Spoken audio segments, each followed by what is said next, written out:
는 복된 시간 되게 하옵소서. 우리 주 예수님의 이름으로 기도합니다. 아멘.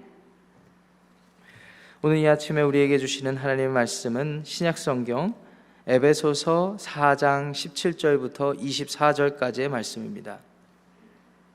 신약성경 에베소서 4장 17절부터 24절까지의 말씀입니다. 찾으셨으면 저와 여러분들이 한 절씩 교독하시고 마지막 절은 큰 목소리로 합독하실게요. 17절 말씀입니다.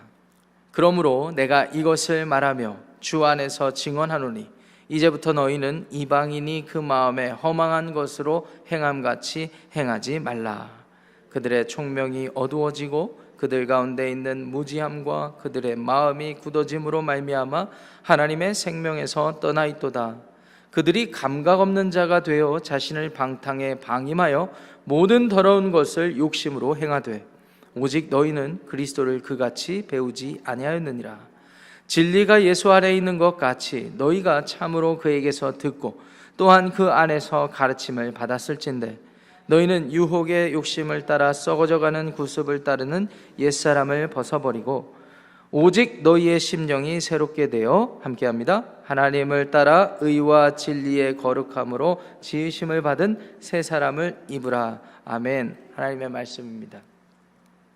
미국 사람들이 자주 쓰는 영어 표현 중에 When you know who you are, you will know what to do 라는 표현이 있습니다.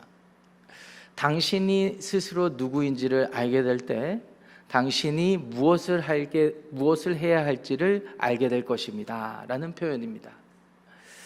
그래서 책의 제목도 있고요, 유명한 가요의 제목이 되기도 하는데요, 이 말이 참 사실이라는 것을 우리 모두가 동의할 수 있으실 것입니다. 우리가 스스로 누구인지, 우리 정체성을 분명히 알게 될 때 우리는 비로소 그 정체성에 걸맞는 삶을 살 수 있을 것입니다. 저는 하나님의 창조 질서 안에서 남자로 태어났습니다. 그리고 남자로 살아가고 있습니다. 그런데 하나님의 창조 질서 안에서 제가 가지고 있는 정체성을 망각한 채 제가 어느 날 여장을 하고 다닌다거나 이상한 모습으로 이상한 목소리를 낸다거나 하면 여러분들이 꼭 저를 바로잡아 주셔야 됩니다. 잘못됐구나 이렇게 생각하시고 바로잡아 주셔야 됩니다. 만약 제가 한 가정의 아버지로서, 가장으로서 아버지의 정체성을 망각한 채 아내에게, 자녀에게 이제 갓 태어난 베이비처럼 행동하고 말한다면 여러분들이 꼭 저를 책망해 주셔야 됩니다. 그렇게 하면 안 된다고 말이죠. 마치 가장의 본분을 잃고 정체성을 잃고 이제 사춘기에 갓 돌입한 자녀처럼 아내에게 불평하고 자녀들에게 못되게 하고 한다면 꼭 저를 훈계해 주시기 부탁드립니다. 만약 제가 목회자로서 교회에서 맡은 정체성, 가지고 있는 정체성과 역할을 망각한 채 이제 갓 복음을 받아들인 사람처럼, 아니 복음을 한 번도 들어보지 못한 사람들처럼 행동한다면 여러분들께서 저를 위해서 기도해 주시고 바른 길로 인도해 주시기를 부탁드립니다. 사람은 누구나 자기 정체성이 분명하지 않으면, 그 정체성을 망각하게 된다면 혼란에 빠지게 되고 방황할 수밖에 없다는 사실을 우리가 꼭 기억하면 좋겠어요. 그런 의미에서 저와 여러분들은 예수 그리스도 안에 참 생명을 가진 사람이라고 믿는다면, 그렇게 믿으신다면 그렇게 믿으셔야 됩니다. 그리고 그런 믿음이 없으시다면 그리스도 안에 거하시기를 바랍니다. 예수님을 영접하고 새로운 삶을 살아야 돼요. 그게 사는 길입니다. 생명의 길입니다. 그런데 그와 같은 믿음을 가진 분들이라고 한다면 그와 같은 참 생명, 영생의 삶을 잊지 마시고 새로운 사람으로서 살아가시기를 부탁드리겠습니다. 그게 하나님의 뜻이에요. 오늘 저와 여러분들이 읽으신 오늘 본문이 속한 4장 1절 말씀 보시면은 사도 바울께서 뭐라고 권면하셨어요? 너희가 부르심을 받은 일에 합당하게 행하여, 합당하게 행하여. 예수 그리스도를 영접한 이방 민족이라 할지라도 그리스도 안에 있다면 하나님의 자녀가 되는 것이기 때문에 하나님께서 부르신 하나님의 자녀가 되는 것이기 때문에 그에 걸맞는 그와 같은 정체성에 합당한 삶을 살아야 한다고 사도 바울께서 강조해 주고 계시죠. 그리스도 안에서 모든 유대인이나 헬라인이나 하늘의 것이나 땅의 것이 모두 통일되었기 때문에 이제는 그리스도가 중심이 되는 삶을 살게 되는데 우리의 관점이 변하게 되는 것이죠.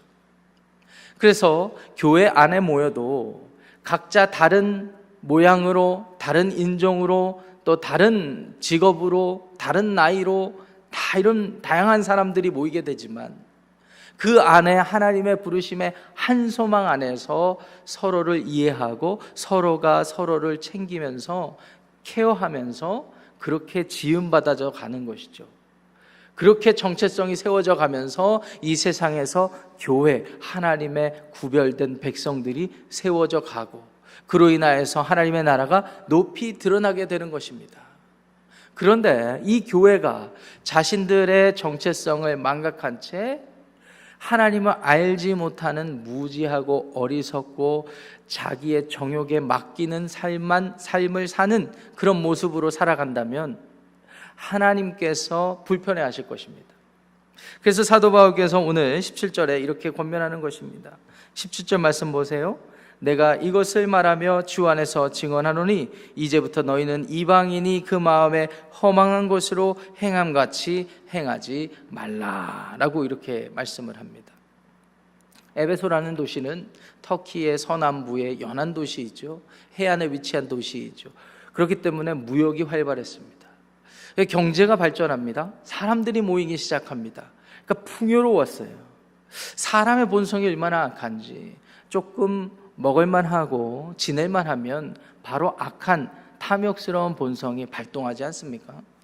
그 전에 어려워서 조금 절약하고 그 전에 어려울 때 오히려 사람들을 더 많이 생각하고 챙기던 그런 선한 마음도 온데간데 없어지고 풍요로워지기 시작하면 이제 악한 본성이 나와서 탐욕을 쫓는 삶을 살게 된단 말입니다.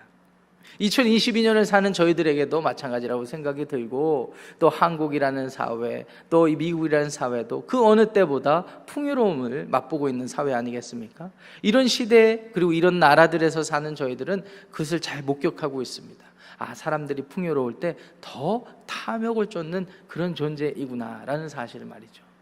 그 같은 에베소에 사는 사람들이 예수 그리스도 안에서 이제는 거룩한 새 사람을 입었는데 그와 같은 정체성이 분명했는데 그 에베소라는 탐욕스러운 풍요로운 도시 가운데 살다 보면 어느새 우리도 모르게 요동치고 그리고 휩싸일 때가 있는 것 같아요. 그래서 17절 말씀에 이방인들이 그러한 것처럼 마음에 허망한 것으로 행하지 말라 이렇게 말씀하고 있습니다. 허망한 것으로 행하다. 이 허망하다라는 말의 어원을 찾아보니까 목적 없음이 됩니다. 목적 없음. 이방인들이 그냥 생각 없이 살았다고 저는 그렇게 느껴지지 않습니다. 이방인들이 각자 마음에 그래도 소망을 가지고 목적을 가지고 살았을 거예요. 그런데 영적인 관점에서 보면 예수 그리스도를 영접한 사람들의 입장에서 보면 다 목적 없는 일이 됩니다. 목적 없는 일이 돼요. 예수님을 영접하지 못한 사람들은 생명이 없기 때문에 목적 없이 사는 삶이 되고 이미 죽은 삶이 되기 때문에 그렇습니다. 그런데 예수 그리스도 안에 있는 사람들, 하나님의 자녀된 정체성을 가지고 있는 사람들이 그와 같이 살면 되겠습니까? 그와 같은 삶은 18절 말씀 보니까 총명이 어두워진 삶이라고 표현해주고 있습니다. 여기서 말하는 총명은 understanding이 되겠습니다. 이해력이 떨어지는 거예요. 세상을 바르게 분별하고 영적인 통찰력을 가지고 이 세상의 일들을 보는 그 understanding, 이해가 떨어지는 거예요. 그러니까 사람들이 범죄하고 탐욕을 쫓는 거라는 것입니다. 그래서 무지하게 됐다고 얘기해요. 마음이 꿈쩍도 안 해요. 마음을 열 생각도 안 합니다. 굳어졌다고 표현해요. 결과적으로 하나님의 생명에서 벗어나 있죠. 19절에도 보니까 그렇게 감각 없는 자가 되어서 결국 어떻게 됩니까? 방탕에 자기를 맡겨버리는 것입니다. 방탕의 자기를 방임해 버리는 것입니다. 그렇게 해서 욕심대로 행하게 되다 보니까 그 결과가 어떻게 됩니까? 죽음이 되겠습니다. 죽음, 사망. 이 세상에 많은 우리 철학자들과 종교인들이 사람은 왜 죽을까? 많이 고민을 해봤어요. 답이 안 나와요. 답이 안 나옵니다. 그런데 하나님의 거룩한 말씀에서 답을 분명히 해주고 계시는데 무엇 때문이라고요? 우리들의 죄. 우리들의 죄. 우리들의 죄의 핵심은 무엇입니까? 하나님을 떠나서 나의 탐욕과 나의 정욕을 쫓았기 때문에 하나님이 의도하신 것하고는 정반대의 삶을 살 때 그 길의 결말이 사망이 된다는 사실을 오늘 17절, 18절, 19절 말씀을 통해서도 간접적으로 재확인하게 됩니다. 그런데 이 말씀을 듣는 사람들은 어떤 사람들이에요? 하나님의 자녀된 정체성을 가진 사람들입니다. 신앙생활 하다 보면서 참 재밌는 현상들이 많이 일어나죠. 내가 분명 예수님을 영접했고 성령께서 내 안에 내주하신다는 것도, 그래서 말씀을 보니까 하나님께서 나를 인치셨다라는 확신도 있고 날마다 그것을 경험하는 것 같기도 하는데, 대부분 내 삶이 생각하고 느끼고 의지를 가지고 하는 일들이 그러지 못할 때가 많은 것 같단 말이죠. 이 현상을 우리는 어떻게 이해해야 할까요? 20절 말씀 보십시오. 너희는 그리스도를 그같이 배우지 아니하였다, 이렇게 되어 있습니다. 여기 오직이라고 되어 있지만 영어로는 but가 되겠습니다. 그러나 17절, 18절, 19절에서는 이방인들이 그렇게 탐욕스럽게 살아서 죽게 되었지만 그러나 우리는 그리스도를 그같이 배우지 않았다, 이렇게 되어 있습니다. 예수님을 배웠다라는 표현이 참 흥미롭습니다. 예수님을 배웠다라는 것은 어떤 의미입니까? 예수님이 오셨을 때는요, 단순히 마치 계약 관계에서 사무적으로 행정적으로 예수님이 우리와 갑과 을의 관계로서 우리들의 채무를 담당해 주시고, 그리고 우리는 그 사실을 계약서에 사인해서 받아들이면 모든 일이 끝나는 것처럼 그렇게 사무적이고 행정적인 일로 여기는 때가 많은 것 같은데, 그것이야말로 착각입니다. 성경이 말하는 것은 하나님과 우리 안에 깨어진 관계가 예수님을 통해서 바르게 잡아졌다라고 표현하고 있습니다. 그러니까 관계예요, 관계. 관계는 바로 삶으로 연결됩니다. 그렇기 때문에 예수님을 우리 안에 모신다라는 것은 예수님과 함께 동행하는 삶을 살게 되었다라는 의미가 되겠습니다. 그런 의미에서 우리는 신앙생활을 하면서 잊지 말아야 돼요. 예수님의 삶을 배워가는 것입니다. 예수님의 삶을 배워가는 것입니다. 아니 목사님, 우리가 어떻게 예수님처럼 살 수 있습니까? 예수님처럼 100% 살 수가 없습니다. 그런데 우리가 배울 수는 있습니다. 예수님이 어떻게 말씀하셨고, 예수님이 어떻게 행동하셨고, 무엇보다도 하나님 아버지와 예수님 아들 성자 예수님의 관계 안에서 어떻게 행동하셨는지를 복음서를 통하여서, 많은 사도들의 기록들을 통해서 우리가 알고 배울 수가 있습니다. 에이 목사님, 해봤는데 잘 안 되더라고요. 알지, 예수님처럼 말하고 예수님처럼 행동해야 되는 건 아는데 잘 안 돼. 잘 안 되는 건 저도 어떻게 할 수가 없습니다. 그런데 중요한 것은 그럼에도 불구하고 내가 예수님처럼 살아보려고 하는 의지적인 그런 행위가 있어야 된다는 거예요. 아이 목사님, 행위로 구원받는다는 말이에요? 절대 아닙니다. 절대 아닙니다. 우리 안에 내주하시는 성령님은 언제 우리 가운데 역사하실까요? 우리가 의지를 가지고 예수님처럼 잘 안 되는 걸 알면서도 하나님의 은혜만을 바라고 예수님처럼 오늘 말하려고 하고, 어제 실패했다고 해도 오늘 예수님처럼 행동하려고 그러다 보면 하나님께서 성령을 통해서 우리의 의지를 도우시고 결과를 보게 하셔서 우리가 하나님의 자녀된 정체성을 가진 사람들은 이렇게 살아가는 거구나라는 확신이 더욱더 쌓이게 되어서 하나님과의 우리와의 관계가 더욱더 깊어지게 되는 것입니다. 이런 삶을 배워가는 겁니다. 배워가는 거예요. 사도 바울께서 에베소 교회 성도들에게 이방인이었던 탐욕스러운 삶을 살아 풍요로운 도시에서 인생의 목적 없는 삶을 계속해서 살았던 에베소 교인들, 그렇지만 이제는 예수님을 영접해서 새로운 삶의 정체성을 가진 사람들에게 이것을 확실하게 교훈하고 있는 것입니다. 그러나 그리스도를 그렇게 배우지 않았느냐라고 하면서 말이죠. 그래서 21절, 22절 보시면은요, 예수 안에서 받은 그 가르침대로 살라고 강조해 주고 계시고요. 그리고 과거의 이방인들처럼 살지 않아야 될 텐데, 그런 유혹이 찾아와도 그 유혹을 따라가지 말고, 23절, 24절이 중요합니다. 한 목소리로 읽어보겠습니다. 시작. 오직 너희의 심령이 새롭게 되어 하나님을 따라 의와 진리에 거룩함으로 지으심을 받은 새 사람을 입으라. 아멘. 심령이 새롭게 돼야 됩니다.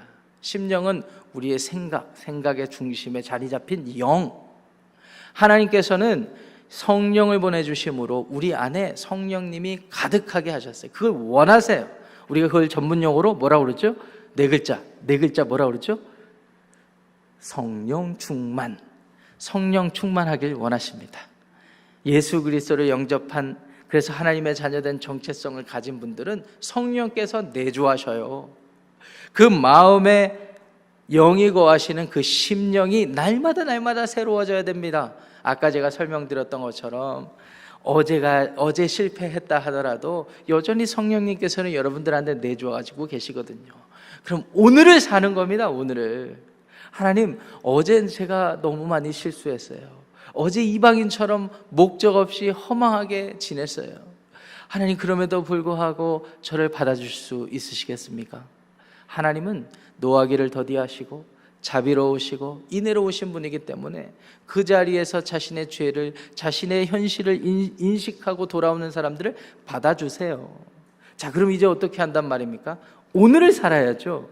오늘 하나님이 기뻐하시는 일이 뭘까? 어제 실패했지만 오늘을 살아가는 겁니다. 오늘.